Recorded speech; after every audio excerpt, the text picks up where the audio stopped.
Assalamualaikum warahmatullahi wabarakatuh. Perkenalkan, nama saya Dewi Nuridaya dari Universitas Aisyah Yogyakarta dengan NIM 1920. Nah, di sini saya akan melakukan promosi kesehatan dengan cara ceramah penyuluhan pentingnya air bersih dalam kehidupan kita dan juga bahaya air kotor dalam tubuh kita. Nah, untuk sasaran audiensnya yaitu kita ke masyarakat sekitar dengan kadar air bersih itu kurang.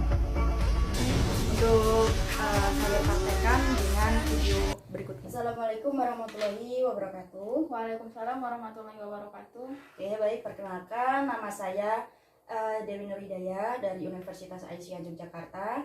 Nah, di sini ibu-ibu saya akan melakukan penyuluhan tentang pentingnya air dalam kehidupan kita, yang sangat berarti, yang sangat dekat, dan yang sangat kita butuhkan dalam kehidupan sehari-hari kita. Nah, sebelumnya ibu sudah tahu apa itu air bersih? Belum, Mbak, karena emang belum ada penyuluhan di desa ini. Oh, begitu. Nah, jadi begini ya, air bersih itu air yang setiap kita gunakan sehari-hari itu seperti minum, memasak, mandi, dan lainnya harus dalam keadaan bersih sehingga kita bisa terhindar dari berbagai penyakit. Nah, penyakit yang bisa kita dapatkan jika menggunakan air yang tidak bersih itu seperti diare, kolera, terus disentri, tipes, dan juga cacingan, penyakit kulit, dan juga bisa menyebabkan keracunan. Nah, untuk itu kita wajib sekali untuk bagi seluruh anggota keluarga kita dalam menjaga kebersihan air dalam kehidupan kita sehari-hari sehingga kita terhindar dari berbagai penyakit tersebut. Kita juga menjaga kualitas air dalam kehidupan dan di rumah kita masing-masing. Nah, kemudian sebelumnya ibu sudah tahu belum ciri-ciri air bersih itu apa saja? Kalau saya biasanya tidak keruh, Mbak. Oh, betul sekali, Bu. Nah, jadi dalam air bersih itu ada beberapa komponen ya, Bu ya. Jadi yang pertama tidak keruh. Nah, tidak keruh itu berarti dalam air seumpamanya ditaruh di gelas yang bening, gelas putih, gelas kaca itu. Nah, di dalam air itu tidak ada kotoran-kotoran seperti debu yang menggumpal kayak gitu, Bu ya. Jadi di situ tuh bening, bersih gitu. Nah, kemudian yang kedua, tidak terasa lengket setelah digunakan. Nah, tidak lengket yang seperti kita gunakan itu biasanya habis kita mencuci tangan atau mencuci piring atau mencuci baju gitu, itu tuh tidak terasa lengket di kulit kita. Nah, kemudian yang ketiga tidak berbau. Nah, ibu kalau di rumah nanti coba ibu praktekkan air di rumah ibu itu berbau atau tidak. Caranya, airnya itu di dalam gelas, ibu cium ada bau amis atau bacin atau ada bau-bau lain itu. Kalau ada bau seperti itu, jangan ibu gunakan untuk kehidupan sehari-hari ibu. Nah, kemudian yang keempat, tidak berasa. Tidak berasa itu airnya itu emang tidak ada rasanya. Kalau ada rasanya seperti asin atau bagaimana itu jangan diminum ya, Bu ya. Nah, kemudian nah, air kotor tuh seperti ini, Bu. Dari pembuangan limbah pabrik, terus kemudian pembuangan air sampah sembarangan itu bisa menyebabkan air kotor. Nah, itu sangat kadar airnya itu tidak baik buat tubuh kita, apalagi kita konsumsi dalam kehidupan sehari-hari.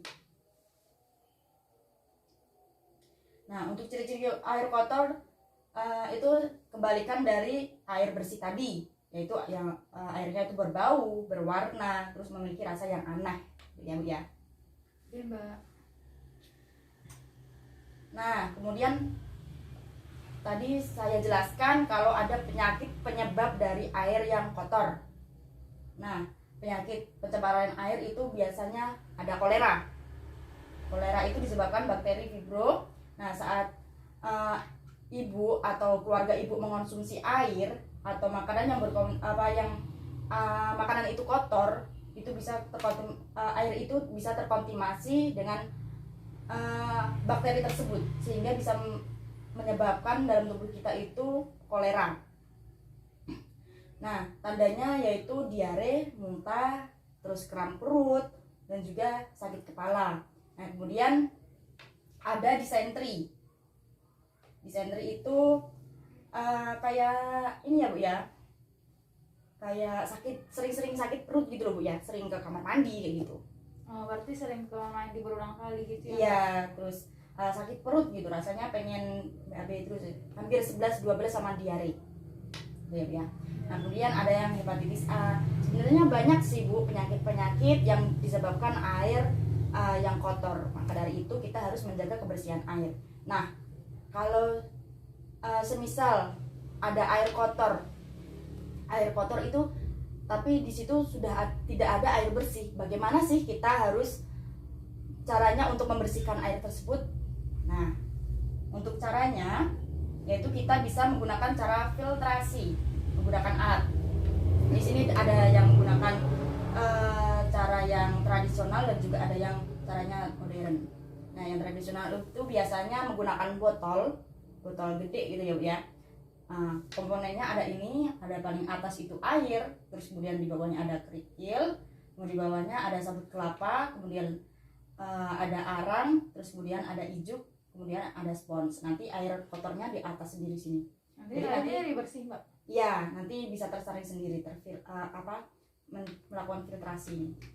Nah, kemudian ada juga yang menggunakan cara ini Bu, menggunakan bata, ijuk, arang, terus pasir. Ini kalau menggunakan yang alat yang gede gitu. Nah, ini kalau seumpamanya di daerah Ibu ada kekurangan air gitu ya Bu ya, terus adanya air kotor, bisa menggunakan metode tersebut. Baik Mbak. Nah, kalau tidak bisa digunakan secara bersamaan dengan warga-warga di sekitar Ibu, tetangga-tetangganya gitu. Nah, setelah saya jelaskan ini, ada yang ditanyakan Ibu? Kan Mbak, air bersih itu kan sangat penting, tapi Mbak di wilayah saya itu orang-orang tuh pada buang sampah ke sungai. Nah, sedangkan kita tuh ngambil airnya tuh di sungai Mbak. Jadi gimana ya Mbak ya solusinya? Oh, jadi begini Bu. Sebenarnya membuang sampah di sungai itu sangat tidak baik ya Bu ya. Bisa di situ bisa nantinya menyebabkan banjir, terus bisa menyebabkan air kotor juga, bau juga kan Bu ya. Iya. Nah, untuk menghindarinya kalau membuang sampah itu sebaiknya Ibu dibakar, ditimbun. Nah, seperti itu Bu. Jangan dibuang ke sungai ya. Iya. Karena itu nanti kasihan yang di dalam air itu juga nanti ikut mati. Iya Mbak. Oke. Ada yang ditanyakan lagi Bu? Udah Mbak, gitu.